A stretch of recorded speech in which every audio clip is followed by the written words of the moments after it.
البدع والأهواء، أهل البدع العقائدية وأهل البدع السياسية. نقول بيننا وبينكم السلف، بيننا وبينكم الكتب، كان فيقول البدع بيننا وبينكم. بسم الله الرحمن الرحيم. الحمد لله والصلاة والسلام على رسول الله وعلى آله وصحbihi wasallam. Insyaallah kita lanjut sedikit membahas sirah nabawiyah di kitab Fusul min Sirat Rasul yang dikarang oleh Ibnu Katsir rahimahullah taala. Dan akhir pembahasan kita ambil ikhwah kemarin apa-apa yang berkaitan dengan beberapa cara orang-orang kufar Quraisy dalam memerangi dakwah Rasul. Siapa yang menyebutkan yang pertama kali mereka lakukan apa kemarin? Yang pertama kali mereka lakukan dalam memerangi dakwah Nabi kita Muhammad. Anda ya akhi. Mendatangi siapa yang mendatangi? Maksudnya Ahlus Sihir itu kedua. Yang pertama siapa? Yang pertama apa kemarin? Mendatangi pamannya. Mendatangi Abu Talib. Mengadukan kepada Abu Talib agar Abu Talib memberhentikan siapa? Dakwahnya Nabi Muhammad. Akan tapi itu gagal. Baru kemudian mereka mengutus seorang ahli pantun, ahli sihir dan juga ahli keperdukunan. Yakni diutus sebagai bentuk untuk musyawarah. Untuk apa ya, Pak? Untuk musyawarah. Untuk berbicara. Engkau mau apa? Engkau mau menjadi pemimpin, sekarang kita jadikan. Engkau mau jadi orang kaya, sekarang jadi orang kaya. Engkau memiliki perempuan yang tercantik, kita nikahkan sekarang. Pun itu apa? Gagal. Kemudian ngapain lagi? Apa yang kemudian dilakukan? Sama ingat? Apa ya, Pak? Meminta kepada Rasulullah untuk diperlihatkan ayat, tanda-tanda kekuasaan, tanda-tanda kebenaran. Minta, ayo kalau memang engkau adalah seorang nabi, tampakkan kepada kita belahkan bulan ini. Akhirnya apa? Bulan tersebut terbelah sebagaimana di hadis Abdullah bin Mas'ud. Pun mereka apa ya, Pak? Mereka tetap enggan. Enggan dan ingkar terhadap kenabian Nabi Muhammad alaihi salatu wassalam. Kemudian barulah mereka tatkala dengan Abu Talib tidak berhasil, dengan musyawarah untuk negosiasi pun tidak berhasil, dengan ditampakkan suatu tanda-tanda dari itu tidak berhasil, akhirnya mereka kembali ke mana? Kepada penyiksaan, kepada kekerasan. Dan itulah pembahasan kita yang kita baca insyaallah malam hari ini.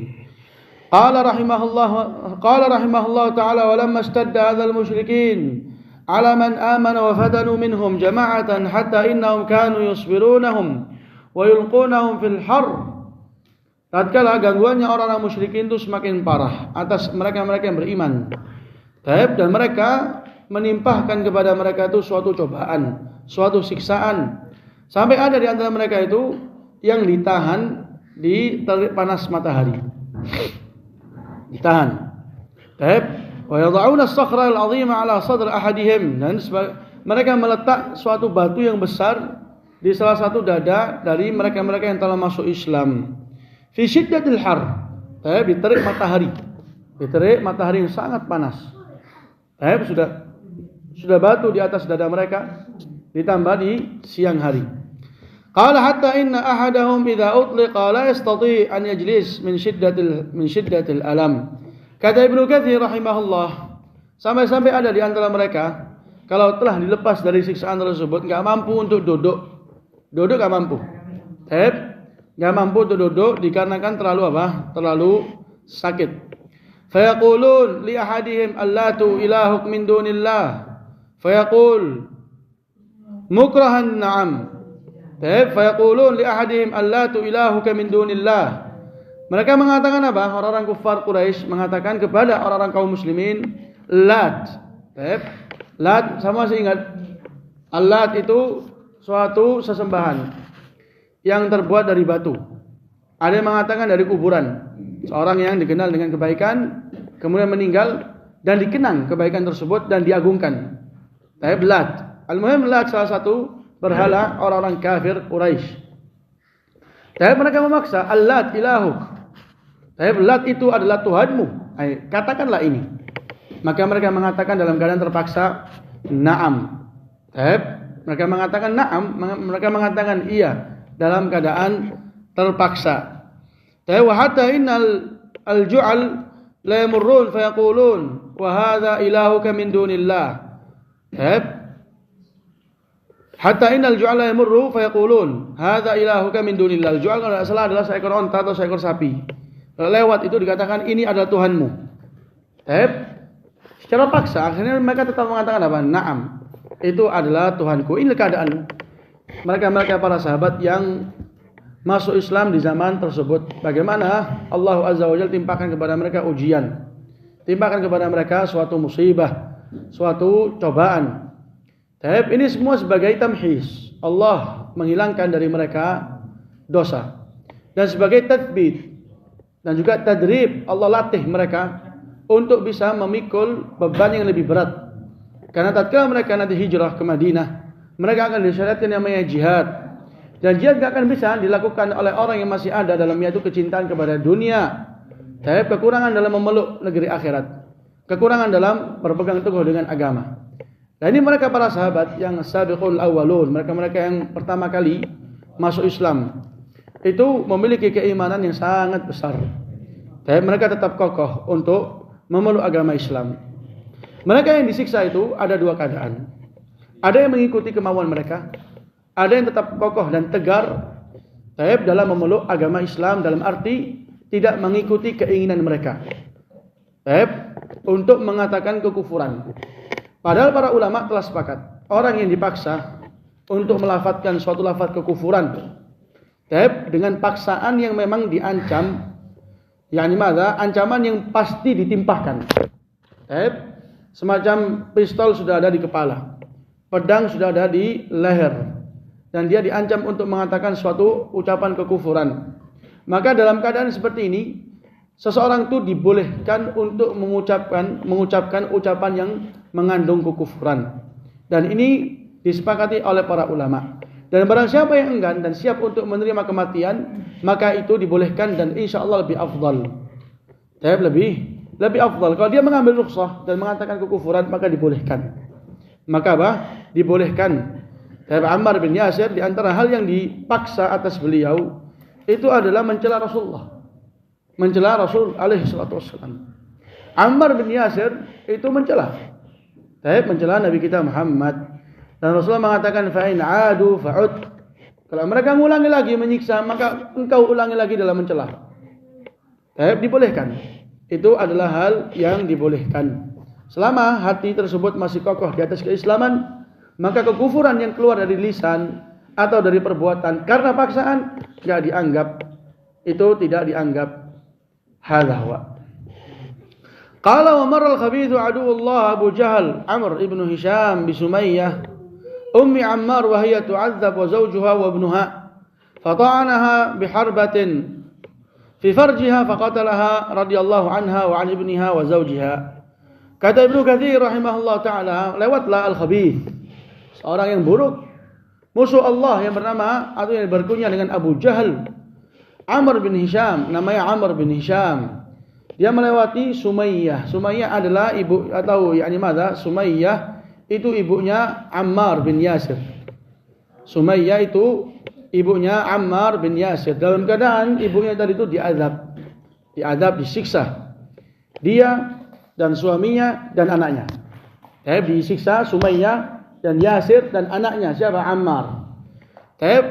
Maka hadza Abu Jahal, musuh Allah al-khabith, yang telah Rasul doakan dengan kehancuran, dan dia mati dalam keadaan binasa, dalam keadaan hina di perang Badar.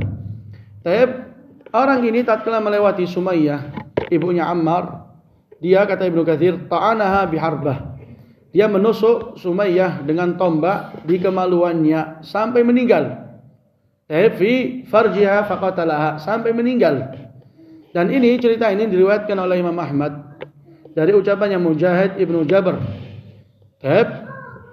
Dan itu kisah di mana Sumayyah ini diazab, Sumayyah ini disiksa, itu sabit. Kisah yang benar, kisah yang tetap. Sebagaimana perkataannya Jabir, yaqtuluha fata'ba ila Islam. Mereka membunuh Sumayyah dan Sumayyah enggan kecuali Islam. Artinya enggan untuk mengikuti mereka dalam kekufuran, tidak memeluk agama kecuali Islam. Tapi makanya tatkala terbunuhnya Abu Jahal, Rasul mengatakan kepada Ammar, qatalallah qatila ummik. Qatalallah qatila ummik. Allah telah membunuh pembunuh ibumu. Akan tetapi tata cara ini yang disebutkan oleh Ibnu Katsir, wallahu alam benar atau tidaknya, akan tetapi inilah yang disampaikan oleh Mujahid Ibnu Jabr, salah satu murid yang besar untuk Ibnu Abbas radhiyallahu taala anhuma. Ini di antara apa yang terjadi. Ini di antara apa yang terjadi. Wa illa ada di sana yang sabat. Seperti siapa? Bilal ibnu Rabah. Dia tetap kokoh di atas keislaman dan enggan untuk mengucapkan lafaz kekufuran. Yang diriwayatkan adalah Bilal ibnu Rabah tetap mengatakan ahadun ahad. Ahadun ahad. Dia enggak mau dia mengatakan apa yang diperintahkan oleh kufar Quraisy. Akhirnya mereka diadab. Mereka-mereka yang tetap kokoh di atas agama dan kebenaran diadab, disiksa. Ini keadaannya. Dan Rasul alaihi salatu wasallam Rasul itu sikapnya adalah memberikan nasihat dan kesabaran dan menghibur mereka bahwasanya balasan bagi mereka yang sabar itu adalah jannah. Makanya tatkala Rasulullah melihat keadaannya keluarganya Yasir, bapaknya Ammar, Rasul mengatakan, "Isbiru ya ala Yasir, fa inna mau'idakum al-jannah." Sabarlah, karena perjanjian kalian itu akan surga. Tempat perjanjian, tempat di mana Allah akan balas untuk kalian itu adalah surga. Dan tatkala Rasulullah didatangi oleh Khabbab ibn al-Arad dan mengkabarkan kepada Rasulullah tentang apa yang mereka dapatkan dari keadaan dari orang-orang musyrikin. Laqina Rasulullah istaqaina ila Rasulillah. Ma laqina min adzal musyrikin. Apa yang mereka dapatkan dari gangguan, cobaan, siksaan dilaporkan kepada Rasulullah. Rasulullah memberikan kepada mereka suatu cerita bahwasanya umat sebelum kalian itu telah disiksa dengan siksaan yang lebih parah dari apa yang kalian dapatkan.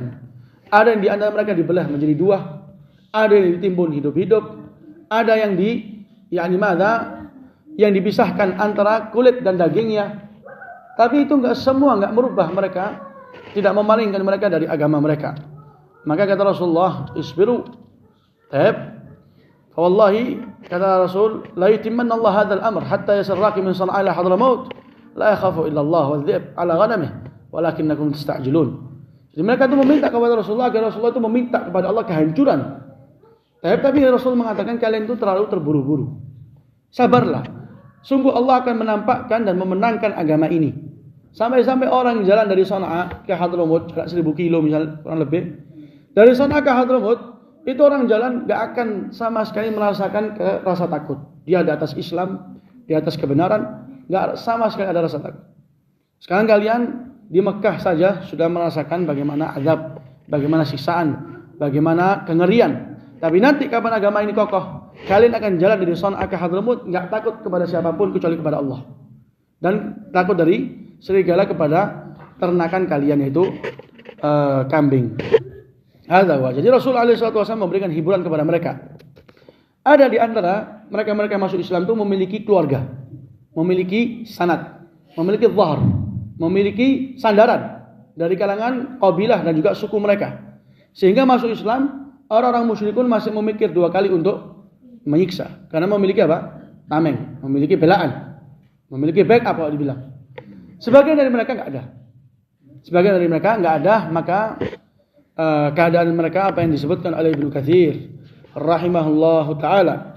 Masih ingat cerita bagaimana orang-orang sebelum kita dengan seorang raja yang zalim, dengan anak seorang anak yang telah diajarkan sihir.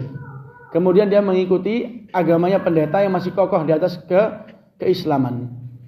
Di mana tatkala raja tersebut marah besar, dia memerintahkan untuk digali digali parit dan dinyalakan dalamnya api.